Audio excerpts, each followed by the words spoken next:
Hello, good morning. രാവിലെ തന്നെ പതിവ് പോലെ എൻ്റെ കോഫിയൊക്കെ കുടിച്ചിരുന്നപ്പോൾ ദൈനിക മോള് തറയിൽ നിന്ന് കാണിക്കുന്ന കുരുത്തക്കേട് പോരാഞ്ഞിട്ട് മേശപ്പുറത്തും കൂടെ ടേബിളിൻ്റെ മണ്ടയിൽ ഇരുന്നുകൊണ്ടും കൂടെ കുരുത്തക്കേട് കാണിച്ചു തുടങ്ങി കേട്ടോ. അപ്പം നൈനൂന് ഇന്ന് ക്ലാസ് ഇല്ല.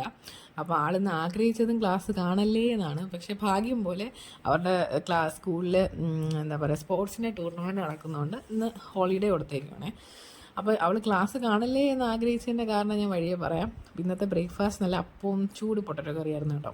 അതൊക്കെ കഴിച്ചതിന് ശേഷം ഞങ്ങളൊരു ഉച്ചയോട് കൂടി പുറത്തേക്ക് ഇറങ്ങി. അപ്പോൾ ഇതെങ്ങോട്ടുള്ള പോക്കാന്ന് ചോദിച്ചാൽ, ഞങ്ങളുടെ ഫാമിലിയിലേക്ക് ഒരു പുതിയൊരു മെമ്പറും കൂടെ വരുന്നുണ്ട്.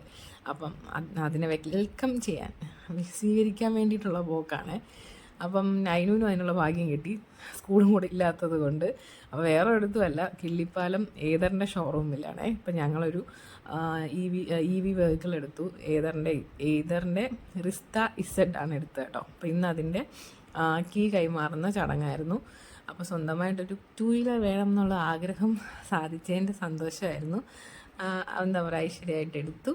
അത് കഴിഞ്ഞ് ഞങ്ങൾ നേരെ ആ സന്തോഷം പങ്കിടാൻ വേണ്ടിയിട്ട് നേരെ പോയത് ബില്ലി ഗോട്ടിലേക്കാണ് കേട്ടോ.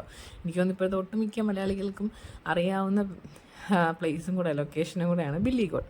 അപ്പോൾ അതെൻ്റെ ബ്രദറിൻ്റെ ഷോപ്പും കൂടെയാണ്. അപ്പോൾ അവിടെ ചെന്ന് അവൻ്റെ ക്ലാസിക് ചിക്കൻ ബിരിയാണിയും നല്ല ചൂടും മട്ടൻ ബിരിയാണിയും തട്ടി കേട്ടോ.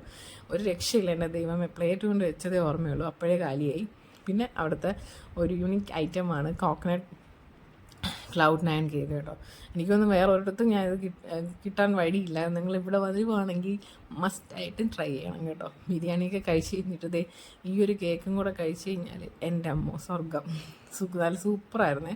അപ്പോൾ അതൊക്കെ കഴിച്ച് ഇതാണ് ബ്രദർ കേട്ടോ.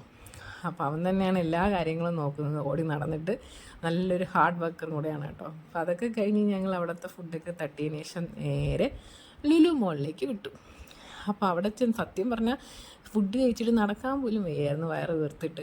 അപ്പോൾ അതൊക്കെ ദഹിക്കട്ടെ എന്ന് കരുതി തന്നെ ഒരുപാട് നടന്നു കേട്ടോ. ലുലു മോളിൽ പോയി ഷോപ്പിംഗ് ഒക്കെ ചെയ്തിട്ട് ഞങ്ങൾ നേരെ വീട്ടിലേക്ക് പോയി. അപ്പോൾ ഇന്നത്തെ വിശേഷം ഇത്രയേ ഉള്ളൂ. Tata, bye, see U.